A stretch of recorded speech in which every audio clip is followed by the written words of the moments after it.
Hi guys, today our topic is time complexity for merge sort.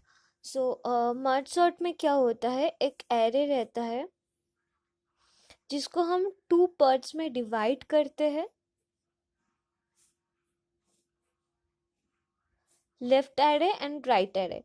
Left array and right array को जोड़ के फिर से एक सेम एरे बनाते हैं, राइट। तो इससे क्या होता है, हम सेम चीज सेम मर्ज सॉर्ट इस दो एरे के लिए करते हैं। अब दो एरे का साइज क्या क्या है, n/2 n/2, क्योंकि पूरे एरे का साइज था n। तो टाइम कम्प्लेक्सिटी tn क्या होगा, 2tn/2 प्लस n। ठीक है, तो अब इस tn/2 को हम लोग रिप्लेस करेंगे इस फॉर्मूले को यूज करके। तो 2n/4 plus n/2 plus n। अब इसको मल्टीप्लाई करके क्या मिलेगा, 2 square n t n/4 plus 2 cut हो गया, सो n रह गया प्लस n। सो t 2 square t n/2 square plus 2n। अब देखिए इसको हम लोग फिर से करेंगे तो 2 स्क्वायर, इसको हम एक बार और करके देखते हैं। तो 2t n/, ये 4 हो जाएगा 8, प्लस यहाँ पे n/2 था तो और 2 से डिवाइड करेंगे तो n/4 प्लस 2n। फिर आ गया ये 2 बाहर आ गया तो 2 क्यूब t। अब 8 को हम लोग 2 क्यूब करके लिख सकते हैं, प्लस अब 2 स्क्वायर मतलब कि 4 कट हो गया तो n रह गया प्लस 2n। तो यहाँ हो गया 2 cube t n/2 cube plus 3n। अब देखिए ये सम कितना तक चलेगा, एंड पॉइंट कहाँ होगा, तो एंड हो गया होगा हम लोगों का t1। t1 क्या होता है, जब एक एलिमेंट रहेगा पूरे एरे का साइज 1 होगा तो क्या होगा, तो अब एक ही एलिमेंट है तो वो ऑलरेडी सॉर्टेड ही होगा, तो o बिग O ऑफ 1 होगा। तो ये कांस्टेंट टर्म है, तो इसके लिए हम लोगों को एक ही t1 का आंसर होगा 1। ठीक है, तो t1 आ गया 1। तो अब हम लोग t1 तक चलेंगे, मतलब t के अंदर ये जो वैल्यू है इसको 1 लाना है।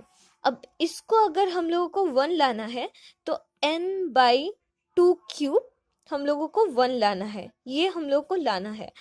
तो इसका जनरल निकालते हैं, जनरल क्या होगा, 2k t n/2k प्लस, देखिए 3 सेम सिमिलर है तो इसको k लिख देते हैं, k लिख देते हैं, यहाँ पे n k लिख देता है।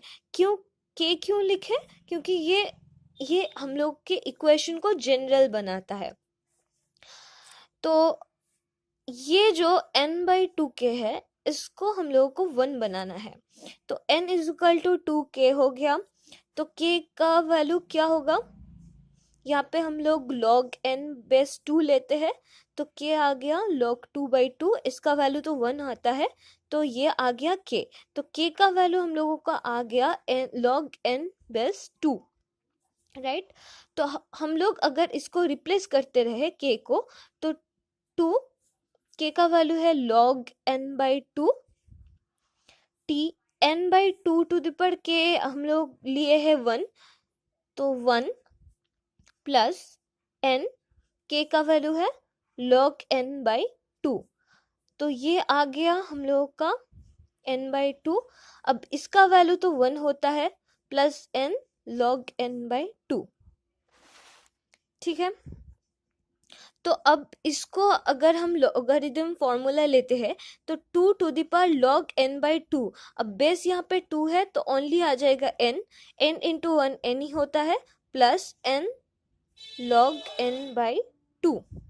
ठीक है, तो अब क्या होगा, 1 plus n log n by 2। अब जो दो काम प्लस जहाँ पे होता है टाइम कम्प्लेक्सिटी में, मतलब कि दो काम पैरेलली भी चल सकता है। तो पैरेलली जब चल सकता है तो जिसका टाइम कम्प्लेक्सिटी ज़्यादा होगा उसी को हम कंसिडर करेंगे, क्योंकि बाकी का काम उसके उसके चलते ही हो सकता है। तो हम लोगों का टाइम कम्प्लेक्सिटी आ गया n log n by 2। ठीक है, ये याद रखिएगा, क्योंकि मर्ज सॉर्ट में जो वर्स्ट टाइम कम्प्लेक्सिटी होता है, वर्स्ट टाइम कम्प्लेक्सिटी, वो भी n log n होता है, एवरेज भी n log n होता है। ठीक है, but merge sort quick sort में क्या होता है, worst time complexity o n square होता है। तो अगर किसी वर्स्ट केस से हम डील कर रहे हैं तो क्विक सॉर्ट से ज़्यादा अच्छा मर्ज सॉर्ट है। बट हम लोग क्विक सॉर्ट ज़्यादा क्यों यूज़ करते हैं, क्योंकि मर्ज सॉर्ट में हम लोगों का स्पेस ज़्यादा लगता है। तो स्पेस कम्प्लेक्सिटी क्विक सॉर्ट में बिल्कुल भी नहीं है और मर्ज सॉर्ट में बहुत ज़्यादा है। तो ये था मर्ज सॉर्ट का टाइम कम्प्लेक्सिटी एंड कुछ एडवांटेजेस। तो अगर आप लोग किसी और वीडियो चाहते हैं किसी और टॉपिक पे तो कमेंट सेक्शन पे बताइए, एंड ये अगर अच्छा लगा हो तो लाइक कर दीजिएगा। थैंक्स।